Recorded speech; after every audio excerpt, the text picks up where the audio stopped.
ഓരോ പ്രഭാതത്തിലും ഈ ആനവണ്ടി പുതിയ ലക്ഷ്യങ്ങളിലേക്ക് കുതിക്കുന്നത് പോലെ ഞാനും പുതിയൊരു യാത്ര തുടങ്ങുകയാണ്.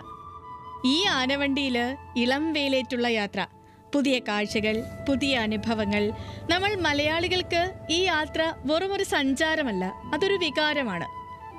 ഇതുപോലെ തന്നെയാണ് നമ്മുടെ ഓരോ പ്രഭാതവും, പ്രതീക്ഷകളുടെയും പുതിയ വിവരങ്ങളുടെയും ഒരു തുടക്കം. ആ KSRTC ബസ്സിൽ അന്ന് ജനാലയ്ക്കരികിലെ ആ സീറ്റിലിരിക്കുമ്പോൾ പുറത്തെ മഞ്ഞും വെയിലും നോക്കി ഞാൻ വെറുതെ ചിന്തിക്കുമായിരുന്നു, ഇന്ന് എന്താകും ഈ ലോകം സംസാരിക്കുന്നത് എന്ന്, നിങ്ങൾ അറിഞ്ഞിരിക്കേണ്ട വാർത്തകൾ എന്തൊക്കെയാണെന്ന്. ആകുലതകളില്ലാതെ, ഒട്ടും പരിഭ്രമമില്ലാതെ, വളരെ ലളിതമായി ആ വാർത്തകൾ നിങ്ങളുടെ മനസ്സിനോട് ചേർന്നു നിന്നും പറയാൻ ഞാൻ എപ്പോഴും ശ്രമിക്കാറുമുണ്ട്. ഒരു മലയാളി അറിഞ്ഞിരിക്കേണ്ടതെല്ലാം എന്നും പുലരിയിൽ ന്യൂസ് മലയാളത്തിൽ. നമുക്കൊരുമിച്ച് ഒരു പുതിയ ദിവസം തുടങ്ങാം.